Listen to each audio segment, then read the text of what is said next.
welcome to another Introduction to Tricking series tutorial. Today we're going to be going over warm-ups. Warm-ups are very important, essential part of tricking, so let's go over how to do that. Warming up is very simple, you don't need to overcomplicate it. What you need to remember is that you want to aid your body in the movements that it's about to perform by performing those movements at a lower intensity. Okay, so what I mean is, if you're going to be practicing kicks all day, then you want to warm up with kicks. You're going to be practicing flips, you want to warm up with flips, twists with twists. But the most basic version of those things. I like to practice all my tricks. So I warm up with all my basics, my very basics. So with twists, the way I warm up is I just practice really easy twists. So I'll just practice like a 180, right? And then once my 180 is feeling fine, I'll go for a 360. And then once that's feeling good, I'll go for a 540. And then that's pretty much good. I don't need to twist beyond that until later in my warm up. With flips, I work on tramp. I just go on the trampoline, just jump up and down, do some backflips, get in motion. I don't put a lot of effort into my warm-ups. I just kind of get my body used to the movement that it's about to do with more speed and power. So I work on tramp, work on tumble track, just doing a little bit of tumbling, nothing real crazy, just going really easy, doing some really basic stuff that I know I can do that doesn't require a lot of effort. With kicks, I always practice my roundhouse kick, my hook kick. I just take my time with it. I don't go real fast, just go slow. I'm just working really basic tricks. That's all, or not even tricks, just basic movements. Just getting my body flowing. I want to get the blood flowing. I want to be moving. Ultimately, I want to get my body not feeling lethargic. I don't want it to feel sluggish. I want it to feel alive and ready to move and ready to do what I need to do to execute bigger tricks. So once my body's feeling all warmed up, I'm not feeling so sluggish anymore, I start throwing really basic tricks that I know I've thrown millions of times that aren't difficult for me, tricks that I can kind of relax into. For kicks, I'll work tornado kicks, step over hooks, do them back to back, get that flowing. For flips, I bring my flips to the floor. I'll just work really easy gainers. I don't try to do them real big or real crazy. Just relax, go through the motion. I personally like to work tumbling because tumbling is something that's very easy for me. I wouldn't recommend practicing tumbling if it's not something that you are comfortable with, especially in your warm-up.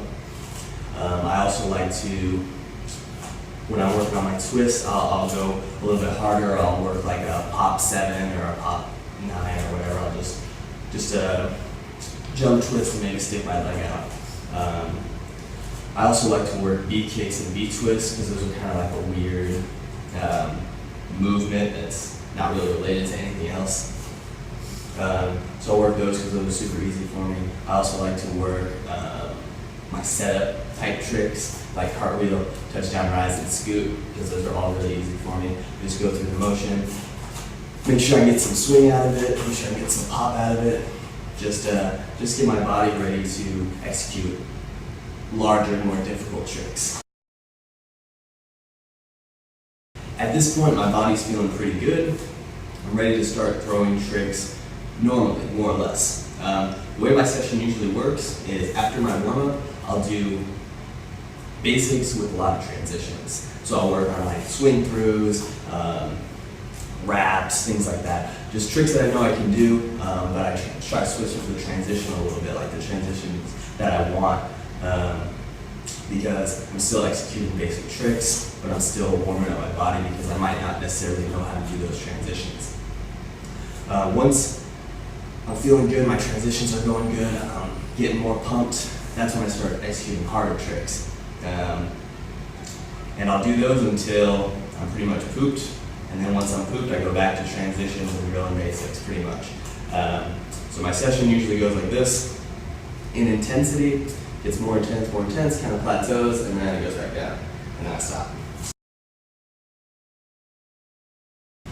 So how long do you want to warm up? I think it really depends on you. I know from various sources that if you're older, you want to warm up for longer. I'm 23 and I don't warm up for too long, even though I look like I'm 16. But I think it also depends on how often you trick or how often you're active. I go to a gymnastics facility and I watch the gymnasts there, and they warm up for an hour every day. And I notice when I trick 5 times a week, I have to warm up for an hour, or my body just doesn't feel like it wants to execute difficult tricks. But then again, when I'm only tricking 3 times a week, my warm-ups might only be 15 minutes long. But I think it really depends. It's something that you feel. You gotta know when you're ready to move on. Stretching is good if you want to develop a wide range of motion or you want to develop the muscles to help facilitate that range of motion.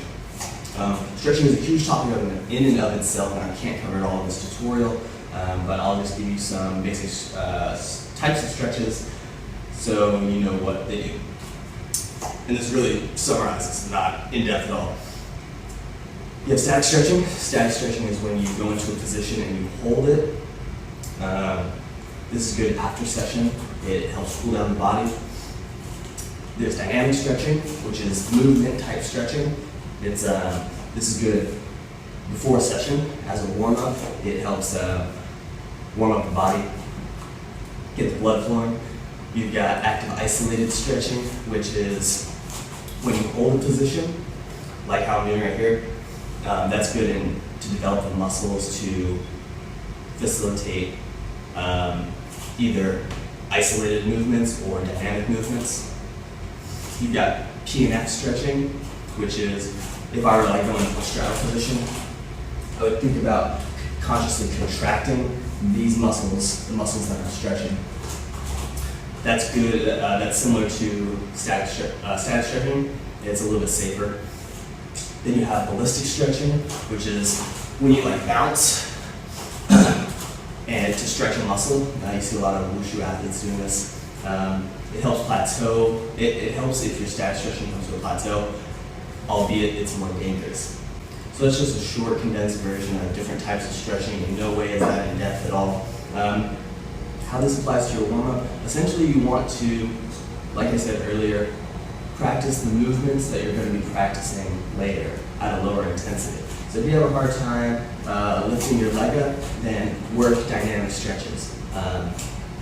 It's all about getting your blood flowing, getting your body into the movement, and just practicing the movements that you're going to be practicing later.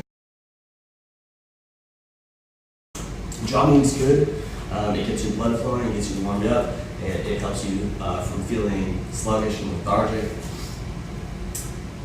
But it doesn't necessarily help directly your tricking. For example, there have been loads of times I come to the gym, I'm feeling all warmed up because I came from soccer or whatever, and I'll go and I'll do like touchdown rides or something, and I'll jam my hand. Even though I've done touchdown rides a million times.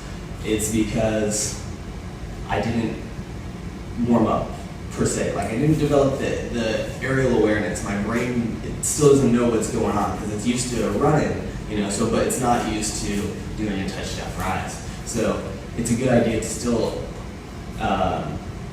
work your basics when you're warming up, even if it's not for as long, just so you know your body knows what's going on. So you can kind of tell your body, hey, this is what we're going to start doing now. We're getting ready to trick. So I'm going to do some basics, and then we're going to do harder stuff.